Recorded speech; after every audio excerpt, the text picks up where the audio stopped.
What's going on, everybody? What I'm about to say is going to be very controversial, so just listen up. Do you feel like the world is becoming more unhealthy sexually? Well, if you do think that, it probably is. And what I'm about to say may not fit your narrative, so buckle up for you not to agree with me or disagree with me.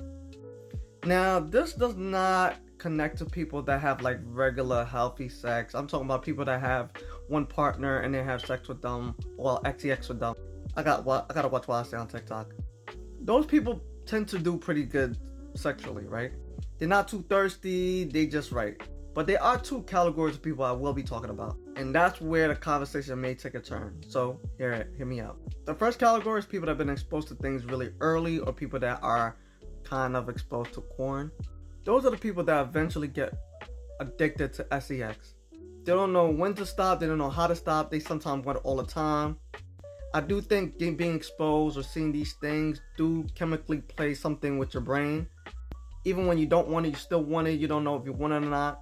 And I know this may piss a lot of people off, but I feel like it mostly affects men compared to women. But I'm going to get to that side in a minute too. These people that are addicted to things like that, they're similar to guys that sleep around. I did actually talked about this a couple of videos ago, where men that been sleeping with so many women, it may be hard for them to stay faithful because they done had too many different sensations from too many different women. It's like different feelings from different people. It's very hard to stop that. Their body will crave it more and more. People that have been exposed to too many sexual partners, especially men, it's hard for them to be faithful. Let's keep it a buck. Now, for women, it's a little different. I do think it's really trauma based for a lot of women that do crave sex more than the average guy. That one is a little bit more logical. My homegirl had to explain this to me, and it does make sense. Some women that are addicted to sex, even though it's unhealthy, they try to replace that trauma with sex. It is what it is. Now, there's a more darker side to this. I don't know if it's dark, maybe yes or no, it depends on to you. I do remember my homeboy telling me something that has to do with a certain fantasy that women want. Matter of fact, I'm not going to even touch that. It definitely has something to do with trauma, but the ultimate trauma. But for women that know, and for men that know, do know. A lot of people don't know what I'm talking about, but I'm just going to not touch that. Anyway, on to the next. People that suppress themselves sexually.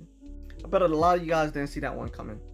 I seen a comment yesterday, well, this was in the comment section in Instagram, where people was talking about how they were struggling because they want to stay celibate.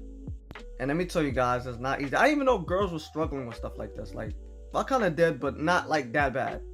I do believe people that suppress their sexual urge do become something totally different. You do see it. This is going to get me canceled. Hope not. You do see it in a lot of conservative countries, like especially like Muslim countries. Dubai tends to be number one on the list when it comes down to conversations like this. Very conservative, but the type of things that they do is not normal. It's not normal at all. I think because they suppressed it so much that they became something totally different. I think when they release their sexual urges or whatever, it explodes into something that's just like out of control. Like they gotta have this, they gotta do this. While I do think women could control their sexual urges as well too, way better than men. Women that are over sexualized, if they suppress it, they too become like this. I'm talking really out of control, like sleeping with everyone and anything. People that went to private schools probably know what I'm talking about, or people that have been very suppressed while a child know what I'm talking about. If their parents say no, they can't do it, they'll turn around and do something completely opposite. It's the same thing. That's why some people wonder why the pastor's daughter got pregnant. It is what it is. You guys know what I'm talking about. So being exposed to it too early and watching porn does make it unhealthy, and suppressing it also make it unhealthy as well too. I think both could just be just as bad. Let me know what you think. Deuces.